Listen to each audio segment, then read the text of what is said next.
हम सब home makers का सुबह से शाम तक का लाइफस्टाइल तो डिफरेंट होता ही है, लेकिन सब में एक चीज़ कॉमन है, वो है अपने घर को सजाना, चमकाना और खूबसूरत सा बनाना, लेकिन अपने बजट में रह के, अपनी चादर में रहकर और फिर ढेरों वाही बटोरना। इसी को तो कहते हैं असल होम मेकर, जो कफ़ायशारी में रहकर भी अपनी चीज़ें भी पूरी कर लेती है और अपने बजट को भी ऊपर से नीचे नहीं आने देती। So let's get started.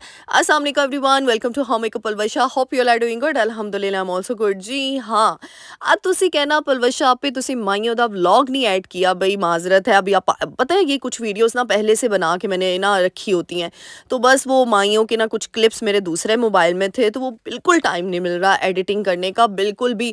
और मैंने माइयों के ना क्लिप्स बहुत थोड़े लिए, मुझे अफसोस भी हो रहा था कि मुझे लेने चाहिए थे, लेकिन चले फर्स्ट एक्सपीरियंस था, नहीं पता चला। अभी इंशाल्लाह मेहंदी बारात वलीमे के अच्छे से व्लॉग्स रेडी करूँगी। और अभी ना आवाज़ भी आप देख रहे हैं, तबीयत भी थोड़ी ऊपर नीचे हुई है, ढोलक बजा बजा के ना ढोलकियाँ बज रही हैं रातों को 1:30 2-2 बजे तक। तो बस आपकी आप ही आजकल उसको बेचारी को गाने तो आते नहीं हैं, तो टप्पे होते हैं, बस मैं गूगल से निकाल के ना आजकल उसी की प्रैक्टिस कर रही हूँ। मुझे ना सही बताऊँ तो आपने भी कहना है पलवशा आप ही, आपको टप्पे नहीं आते। मुझे बिल्कुल भी कोई टप्पा नहीं आता, कोई गाना नहीं आता, क्योंकि बचपन से ना मैंने कभी एक होता है ना लड़कियों को शौक होता है गाने सुनने का, मुझे बिल्कुल भी शौक नहीं था, अभी भी नहीं है। लेकिन अब मैं देखती हूँ, सुनती हूँ, हाँ, कभी-कभार शादियों पे जाना तो बस तालियाँ बजानी, और मतलब हम वो लड़कियों में से नहीं थी, हम बहनें होती कि हम लोग शुरू हो जाती थी। लेकिन अब ये है कि घर की शादी है, तो बस हमें हर चीज़ करनी पड़ रही है। अच्छा, ये थे क्लिप्स मेरी ना, ग्रोसरी थोड़ी रह गई थी। यही होता है ना घर पे, जब शादी का समा होता है, हर तरफ आपको पता है चीज़ें ऊपर से नीचे हो जाती है, लेकिन साथ-साथ हमने हर चीज़ को मैनेज करना होता है। मुझे टेंशन थी कि मेरी ग्रोसरी कम ना पड़ जाए, क्योंकि दावतें भी होती हैं घर में, पता है आपको, मेहमान भी आए होते हैं, फिर डिफरेंट चीज़ें बना के देनी होती हैं, हर चीज़ आप देख रहे होते हो। ये नहीं कि सिर्फ आपने तैयार श्यार होके तो तुसी सवर के बैठ जाना, नहीं, साथ साथ घर वालों को देखना है, फिर मेहमान आते हैं, उनकी खातिर तवाज़ा भी करनी होती है, यानी बड़े काम होते हैं। तो कुछ चीज़ें मेरी ग्रोसरी में, जैसे लाल मिर्च कुटी हुई, इस तरह की चीज़ें बस ये हुई थी। तो बस आपको पता है नेमत खाने में पहुँच गई, नेमत खाने से एक नंबर चीज़ें मिलती हैं, यानी मुझे बड़ा पसंद है मेरे घर से काफ़ी दूर है, लेकिन ये है कि जब भी मेरा यहाँ पे ना नेमत खाने के पास ही मुझे जाना था एक शॉप पे, तो मैंने कहा चलो व्हाई नॉट, साथ ही मैं अपना टाइम कंज्यूम कर लेती हूँ, मैं चीज़ें ले लेती हूँ। फिर इनकी क्रॉकरी सेक्शन में आ गई, इनकी क्रॉकरी में भी मैंने काफ़ी चीज़ें लीं, कुछ चीज़ें लीं जो मेरे घर के लिए रिक्वायर्ड थी, क्योंकि आपको पता है आजकल मेहमान आ रहे हैं, ट्रेस मेरे पास मुझे कम पड़ रही थी, तो मैंने कहा जो चीज़ें कम है ना, मैं ले जाती हूँ। फिर बस साथ ही मोबाइल निकाल लिया, छोटा-सा एक व्लॉग मैंने कहा रिकॉर्ड कर लूँ, आपके साथ शेयर कर लूँ। ये देखें ना, मैं हमेशा आपको हर जगह का विज़िट करवाती हूँ, हमेशा मेरी एक ही चीज़ होती है कि अच्छी चीज़ लें, हर जगह से अच्छी चीज़ अवेलेबल है। ज़रूरी नहीं कि एक्सपेंसिव चीज़ें लेके ही तुसी अपने कार नू सवारना, नहीं। अब यहाँ पे नेमत खाना सुनने में तो होता है कि बड़ा एक्सपेंसिव होता है, लेकिन नहीं, रीज़नेबल प्राइसेज़ में, डिस्काउंट में यहाँ पे भी चीज़ें आपको मिल जाती हैं। जैसे चॉपिंग बोर्ड थे, ये मुझे बड़े अच्छे, ये देखें बास्केट्स, ये बड़ी मतलब बड़ी यूनिक किस्म की चीज़ें यहाँ पे मिलती हैं, और जो आपको ऑनलाइन वहाँ पे देखें आपको शिपिंग भी देनी पड़ती है, फिर वहाँ पे इतने चार्जेस, टैक्स वगैरह ऐड हो जाते हैं। जबकि आप इस तरीके से खुद जाके जब चीज़ें परचेज़ करते हो ना, तो काफ़ी आपके कुछ पैसे ही बच जाते हैं, लेकिन बचत तो हो ही जाती है ना। जो कि मैंने स्टार्ट में कहा कि हर होम मेकर अपने बजट के हिसाब से अपनी चादर में रहकर अपने घर को सँवार रही होती है। तो आप ऐसे भी कर सकते हैं, हर 2 महीने का बजट बना लें कि हर 2 माह बाद आपने घर की एक अच्छी चीज़ बनानी है, क्योंकि वो लॉन्ग टर्म चलती है, वो काफ़ी देर तक चलती है, रेदर देन कि हम छोटी-छोटी चीज़ें ला के घर भरते जाएँ और वो 1-1 महीने बाद हम डिस्कार्ड करते जाएँ, यानी उनको फेंकते जाएँ और नई चीज़ खरीदें। इसीलिए एक चीज़ लें, सुथरी लें और थोड़ा बजट मेंटेन करके लें। ये नहीं कि पैसे हैं नहीं और बस लेने पे भागना शुरू कर दें हम, कि उसने लिया तो हम भी लेना शुरू कर दें, नहीं। यानी मुझे होता है कि ठीक है, अपना बजट मेंटेन करके अपनी सेविंग्स में से फिर मैंने देखना होता है, अच्छा ठीक है, 2 महीने बाद एक अच्छी चीज़ बना लें, 3 माह बाद बना लें, 6 माह बाद बना लें, जिस तरह आप कन्वीनियंट है, 1 माह बाद बना लें, 15 दिन बाद बना लें। यानी ये तो हमारे उस पे डिपेंड करता है, बजट पे। फिर ये किचन टॉवल्स मुझे बड़े अच्छे लग रहे थे। फिर ये ड्राइंग मैट था, ये मुझे बड़ा अच्छा लगा। आप लोग कहते हो आप भी होम टूर दे दें, यहाँ पे मैं बता दूँ, होम टूर का थोड़ा-सा वेट कर लें, शादी बस हो जाने दें खैर खैरियत से। सबने दुआ करनी है कि खैर खैरियत से शादी हो जाए, क्योंकि आपकी पलवशा आपी थोड़ी-सी बीमार हो गई है, गला आपने देख ही लिया, लास्ट वीडियो में भी आप सबके कमेंट्स आए थे, पलवशा आपी आपकी तबीयत थोड़ी ख़राब लग रही है। लेकिन फिर भी मैं कहती हूँ मैं अपनी बहनों के लिए ना व्लॉग डाल दूँ, व्लॉग ऐड कर दूँ, ताकि मेरी बहनें मेरा वेट कर रही होती हैं ना, और वेट तो एक अलग चीज़ है, जो उस वीडियो के बाद आप लोग दुआओं की बरसात करना शुरू कर देते हो ना, बस वही मेरे लिए सबसे बड़ा मोटिवेशन होती है। तो यकीन करें, ये व्लॉग जो आते हैं ना, ये आपकी दुआओं की बेसिस पे ही आ रहे होते हैं, क्योंकि अभी तबीयत भी ख़राब है। मैंने कहा जल्दी-जल्दी से दुआएँ इकट्ठी कर लूँ, शादी से पहले ठीक हो जाऊँगी। अच्छा जी, यहाँ पे मैं ये देख रही थी बेकिंग ट्रेज़। इंशाल्लाह अभी बेकिंग की भी काफ़ी चीज़ें आपके साथ शेयर करूँगी, बस थोड़ा-सा टाइम मिल जाए। फिर नई नवेली दुल्हन ने इंशाल्लाह घर पे आना है, उसको भी अच्छी-अच्छी चीज़ें बना के हमने स्टार्टिंग में देनी है और प्यारी-प्यारी सी दावतें उसकी करनी है, तो वो भी व्लॉग आपके साथ शेयर करूँगी। हाँ, दुल्हन साहिबा से पूछूँगी व्लॉग में आपने आना है तो आ जाएँ, उसकी मर्ज़ी होगी, नहीं आएगी तो भई हम कुछ भी नहीं कह सकते, लेकिन कोशिश करूँगी चलो उसका भी इंट्रो आपको दूँ। यहाँ पे देखिए ये ऑर्गनाइज़र्स मुझे इतने अच्छे लग रहे थे ना, और ये देखिए मतलब हर चीज़ आपको जो ऑनलाइन आप चाह रहे होते हैं ना, आपको यहाँ पे मिल जाती है।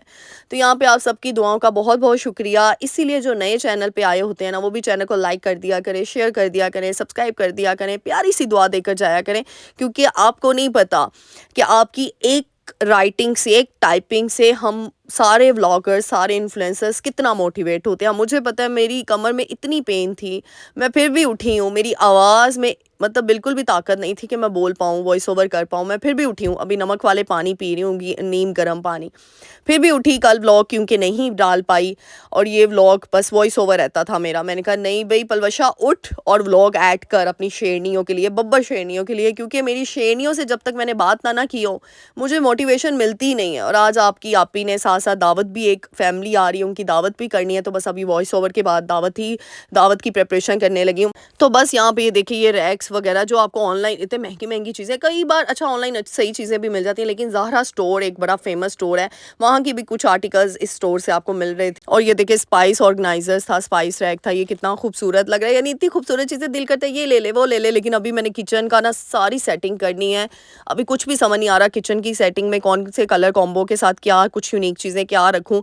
और हर चीज़ें देखिए ये चॉपस्टिक्स थी, और मतलब हर चीज़ अवेलेबल थी, वो भी बिल्कुल रीज़नेबल प्राइसेस में। यानी 395 का ये जो है बेकिंग ट्रे मिल रही थी आपको। ये देखिए ये ऑर्गेनाइज़र है, इसके अंदर आप दालें रख सकते हैं, राइस रख सकते हैं, जो न्यूक्लियर फैमिली में रहते हैं ना, वो इजीली इनमें चीज़ें रख सकते हैं। तो बस कुछ छोटी सी शॉपिंग की थी, मैंने कहा इस तरह ना, इस तरह के मार्ट में, इस तरह के स्टोर्स में जाने का फ़ायदा ये हो जाता है कि लगे हाथ ग्रोसरी भी हो जाती है, क्रॉकरी भी हो जाती है, और वो डिफरेंट आप जो चक्कर लगाने पड़ते हैं ना, वो बचत हो जाती है। तो मैं हमेशा ऐसे स्टोर्स को प्रेफरेंस देती हूँ जहाँ पे दोनों चीज़ें मुझे, मतलब यहाँ पे देखिए एक सेक्शन ज्वेलरी का भी था, मेकअप का भी था, हर चीज़ आपको ऐसे मार्ट स्टोर से मिल जाती है रीज़नेबल प्राइसेस में। तो बस ये मुझे बिरयानी मसाला, ये पिज़्ज़ा चीज़, ये कुछ स्पाइसेस ख़त्म हुई हुई थी, चिली सॉस, केचप, सिरका, ये सारी चीज़ें मैं लेकर आई। मैंने कहा चलो अब आगे रेसिपीज़ भी इंशाल्लाह आपके साथ शेयर करूँगी, तो उनके लिए मुझे चीज़ें चाहिए। तो घर में जब मेहमान आते हैं ना, मैं हमेशा कहती हूँ फिर वो दाल रोटी वाला हिसाब नहीं होता, फिर मज़े-मज़े की चीज़ें बना के दो, पता तो चले उनको भई मेहमान नवाज़ी हो रही है। और मैं हमेशा कहती हूँ जो नहीं महँगी-महँगी चीज़ें और ज़्यादा चीज़ें बना के आपने मेहमानों को खुश करना है, बल्कि खलूस से, प्यार से, मोहब्बत से एक चीज़ भी, सुथरी चीज़ भी बना लेंगे ना, डिफरेंट कुछ यूनिक, और मुझे बड़ा मज़ा आता है जब मैं यूनिक रेसिपीज़ ना लोगों को बना के देती हूँ और आगे से ना वो बस मुझे दुआ दे दें, मज़ा आ जाता है। अच्छा ये 2 ट्रेस मैं लेकर आई, मुझे बहुत पसंद आई थी, आप लोग बताइएगा आपको कैसी लगी हैं। और बस मैंने कहा सर्विंग ट्रेस ले जाती हूँ, क्योंकि मेहमान आ रहे हैं और ट्रेस मुझे कम पड़ रही थी, और 2 ट्रेस मेरी टूट भी की इन्हीं इन्हीं डेज़ में, इसी ड्यूरेशन में। और फिर इसके बाद मैं ड्राइंग मैट लेकर आई हूँ, क्योंकि ना बर्तन धोने के बाद ना सुखाने का बड़ा मुझे रफ्फड़ पड़ा हुआ है। इतने बर्तन हुए हैं ना आजकल, क्योंकि मेहमान भी आपको पता है इतने ज़्यादा हो जाते हैं, सूखते नहीं हैं। जब तक ड्राई नहीं होंगे कबर्ड्स में कैसे ऑर्गेनाइज़ करेंगे हम सूखे बर्तन? मुझे इसका कुछ बताएँ, मैं बड़ी परेशान हूँ इसमें कि मैं किचन में क्या चीज़ रखूँ जिससे मेरे बर्तन सँभल जाएँ बस। क्योंकि बर्तन ना मुझे रखने के लिए अब ये टोकरी छोटी पड़ रही है। ये मैं बेकिंग ट्रे लेकर आई, 395 की थी आई गेस, अभी मुझे एग्जैक्ट नज़र नहीं आई इसकी प्राइस। तो ये मैं लेकर आई हूँ, ये कपकेक्स के लिए मैंने कहा ले लेती हूँ, आगे फिर मोहम्मद के लिए बनाया करूँगी। फिर ये देखें ये मैं लेकर आई थी, ये भी मैंने अब आगे बारबेक्यू स्टिक्स जो थी वो मैं लेकर आई, मैंने कहा चलो इसको भी यूज़ कर लेंगे। फिर इसके बाद ये मैं प्लेट्स लेकर आई थी, ये ग्लास कवर्स जो होते हैं, ये भी मुझे और चाहिए थे, क्योंकि जितने मेहमान आ रहे हैं ना, जितनी चीज़ें आपकी ज़्यादा होना उतना ही अच्छा है, कम नहीं होनी चाहिए। तो बस ये था छोटू सा व्लॉग, उम्मीद करूँगी आज का व्लॉग पसंद आया होगा। मेरे इंस्टाग्राम को जाके लाइक शेयर कर लीजिएगा, उस पर मैं माइयों, मेहंदी, बारात, वलीमे की सबसे पहले दे दूँगी, रील्स अपलोड कर दूँगी, पलवशाज़ लाइफ़स्टाइल के नेम से है। तो बस ये उसको जाके आपने फॉलो कर लेना और कमेंट करना है कि आप ही हम यूट्यूब से आए हैं। तो उम्मीद करती हूँ आज की वीडियो बहुत पसंद आई होगी। मेरे चैनल को लाइक शेयर सब्सक्राइब करके जाना, अपनी ढेर सारी दुआओं में, बहुत ज़्यादा दुआओं में मुझे याद रखना है। मिलते हैं नेक्स्ट वीडियो में। और अच्छा बस थोड़ा सा वेट करना है, क्योंकि आप लोग कहते हो आप ही शादी का व्लॉग ऐड करें, भी शादी अभी तक नहीं हुई है। हाँ माइयों हो चुकी है, बस आप ही को एडिटिंग के लिए टाइम नहीं मिल रहा, उसके क्लिप्स बहुत हो रहे हैं, तो मैंने बस उसकी एडिटिंग करनी है। और ये भी देखना होता है ना कि अपने आप को रिवील भी नहीं करना, तो ये सारी चीज़ें होती हैं बैकअप पे। तो बस दुआओं में याद रखिएगा, मिलते हैं नेक्स्ट वीडियो में। टिल देन अल्लाह हाफिज़।